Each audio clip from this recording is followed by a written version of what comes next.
Know a little bit about where you grew up and so forth. Okay, I grew up in Minneapolis. I'm adopted. Okay. And my mom and dad, my dad was a doctor. My mother was had a major in college and a master's degree in theater and English. And she worked for the Minneapolis Star and Tribune, and she went to work for the Sir Tyrone Guthrie Theater. Really? And they had the misfortune of having me. So at 15, I got in some trouble. Nothing major. Just it's one of those deals where the judge said you can either go to reform school, like bring your toothbrush next time I see you, or my parents, they recommended a private boarding school. Yeah. So the military school I talked my way out of, and they put me in a private school in Wisconsin, Beaver Dam, Wayland Academy. And I know you were a star athlete, obviously. That's where it all began. I was I was a star in a private school conference. Does that make sense? Yeah, that does. That makes total sense. I mean, we competed against some public schools, but yes. Primarily a private school, which I'm not nothing. There's a lot of excellent private schools. That's in right. Athletics. But yeah, I did well in high school, and everything was rolling until time to graduate, and they called me into the office of the dean of students and said, the good news is we really liked having you here. Bad news is you're not going to graduate. You're going to come back next year for another year. So I went 13 years to high school. That started it all. So go ahead. So there, Rick, just a quick, fast forward. You got into wrestling. Well, I went from there. I got recruited by about, 14 schools at college. Well, you weren't that bad. Yeah, it was okay. But I mean, I ended up wanting to go to Michigan, and they wouldn't accept me on you had to be able to predict a certain grade point, and they didn't think I would do that. So I ended up at Minnesota, and I joined a fraternity the second week I was there, and then there was no more school. So I stayed in the fraternity for 2 years, only went to school for 6 months. So I lived like a student. And so, Rick... And then the wrestling. Right, so when you got into wrestling... Yes. How did you find your voice? Nature Boy, who influenced you when you were early on to, develop this character?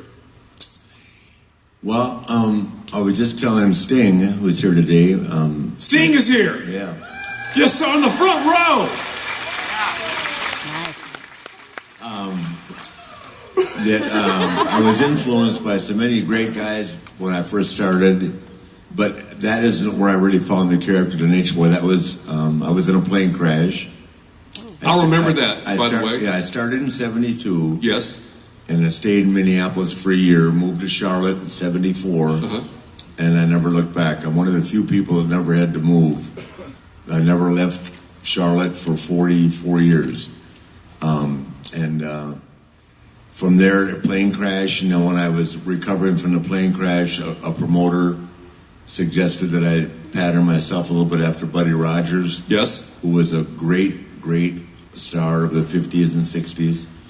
So I took a little bit from Buddy, a lot from Dusty Rhodes, a guy named Thunderbolt Patterson, some guys, and then I just, I started chasing it, and once I felt it, I felt it from day one, but I just didn't know how to get to the next level. And once I had that lead, and everything just came natural. Started just flowing. Rick, you were one of the best communicators I've seen anywhere. If you watch his stuff on YouTube, this guy can connect with audiences like no one. And he's one of the few people, when he talks, you can feel it, And that's a God-given gift. Rick, Surely, because I know your nickname is what? One Take Nate. One Take One Nate. Take. Surely you've worked on that, That's Rick. why I'm asking for more money for the rehearsal we had. I'm keeping track of all this. Right. So did you? I don't need to rehearse, Vince. And I don't need to practice. Okay. But Rick, have you worked? I know you're such a. Hey, I have to say, it's one of the reasons I liked wrestling Sting so much. Is we never talked. He'd go play cards, and I just did my thing, and then we'd see each other in the ring. That was it. That's the kind of opponent I like. That is, yes. Someone that wanted to micromanage. You don't like that. Compute, no.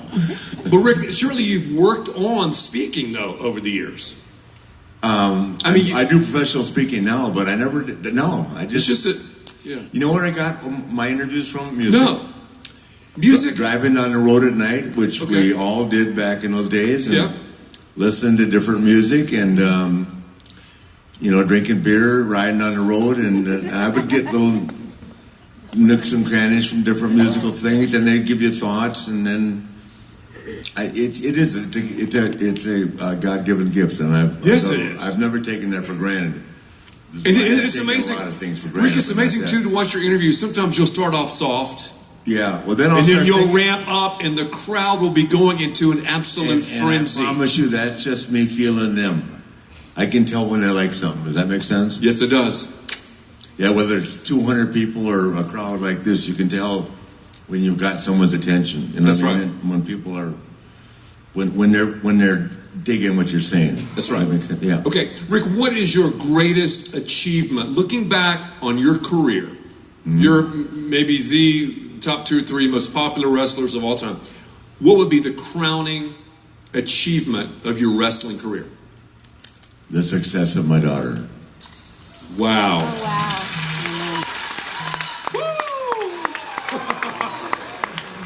That's easy. Okay. Because she's been through a lot, boy. It's been. She has, hasn't she? Yeah. Number one, having to carry that curse of being a Flair, the last name, which you would think with that, people under the impression, wow, she's Ric Flair's daughter.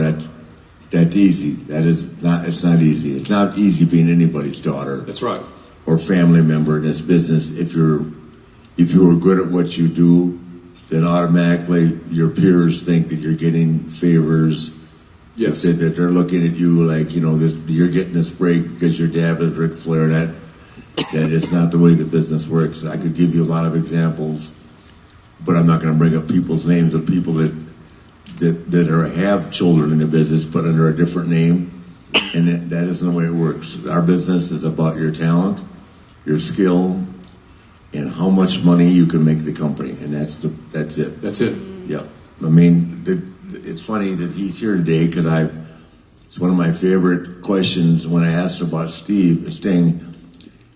He made a lot of money with WCW, but God knows what he could have made if he'd went to the WWE. Wow. I mean, really, if you think about it, there never would have been any Ultimate Warrior. I mean, the Sting character, had he been able to take that with that name and his charisma and that, because he was just but he was a much better performer. Yes. I'm not right, I know. putting anybody down, but he was a much better performer than the guys that he would have been competing against, in other words, for a position. And we had many conversations. I used to go, but it's hard to leave. I mean, I had chances to go too. You find a level of comfort, the people you travel with, and we had a great bunch of guys at WCW, and up until management, did some things that caused problems for all of us.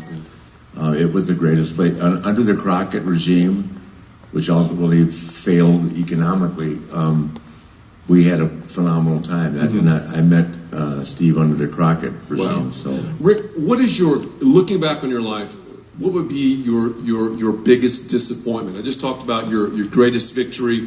What would you say, man, this has been the toughest thing, Ed, I've ever gone through? Well, the death of my son. would be the hardest thing? You're talking about wrestling or my personal life? Your life, just and the death of my son. Right. I cannot imagine going through that, Rick. Yeah. Well, you know, I've been asked this 1,000 times, of course, probably more, but there are so many theories as to how you handle that and right. what responsibility you take in it. And of course, because he was on my watch, you know, then I take the blame, and I will.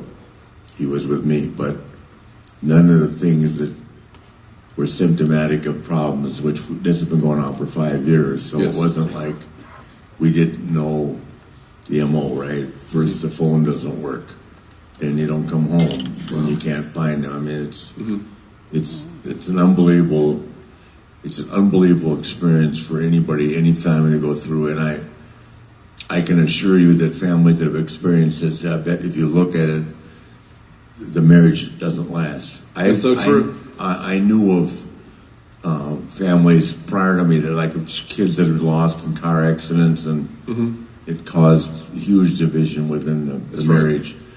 Right. But I was already divorced from his mom, and it made it even tougher. He'd just come back from Japan, and you know, he wanted to stay with me. He was with his mom, but he kept calling me, "Please, Dad, come get me," right? So he was with me, but that is the kind of thing you just, you know, we were so close. I took him everywhere, Japan, Europe. I mean, and he was a real good amateur wrestler, and he loved to travel. Yes. He loved the guys. Right. I mean, he'd rather go to a match than anything. He loved it. He told me when he was 16 years old, there was a famous wrestler from Texas named Blackjack Mulligan. You guys remember him? I remember it. So I came downstairs in our house, and I was trying to not scold him, but, you know, give him some advice. And he looked at me and said, "Dad, you and Blackjack aren't booking the territory anymore." I mean, I'd look up, and he'd take down one of his wrestling trophies, and he'd put up a bottle of Jack Daniels. I mean, I'm laughing now because I look back on it, but I just couldn't get through to him. Yeah. Wow. Not that I was the one that should be getting through to him, but you know, we had so many good times that weren't based around alcohol. And right. I never did any drugs, so I don't know where he got hooked on that, but it was a downfall. But it had been a 5-year struggle, and going back to my daughter Ashley, it about killed her. They argued. Because I know they were very close, even though they had some. It's so close. They argued ongoing between the two of them, right? But in terms of, at the end of the day, they were like this, and it was. To this day, it's hard on her. I mean, it's hard on all of us. But when she travels and she's lonely, I can tell when she's thinking about him, and it's a tough thing to go through. Wow. Well, Rick, I appreciate your authenticity and your honesty. I mean, you talking about keeping it real, man. That's what you have to love about the Nature Boy. And so, last question, Rick. One thing, my life is the open book. I know it is. I love it. Okay, last question. Just go to Wikipedia. Last question.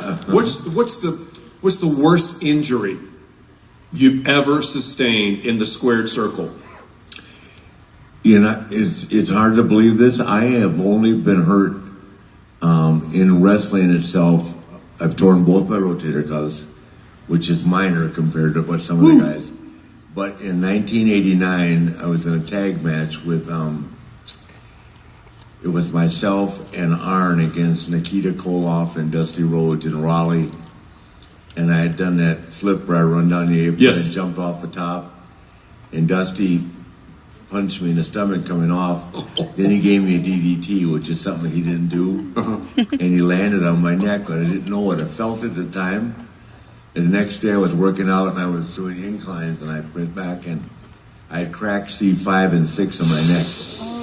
Whoa. Wow. I can understand, you know, and this is public consumption, I can understand why Kurt Angle was taking pain pills left and right, because neck pain is. Oh, it is brutal. The rotators are terrible, but nothing the like neck. that. But the funny thing is, instead of having time off back then, they put me in a tag match every night. Oh my gosh! And like I would go in, it'd be like Sting and the Road Warriors and Nikita against the Full Horsemen. I'd go over and chop Sting 3 times and then run over and tag Arn in. But hey, I was there. Yeah. No time off back then. That's right. Well, listen, has it been great having the Nature Boy here? Let's show our appreciation to him. Rick, the Nature Boy.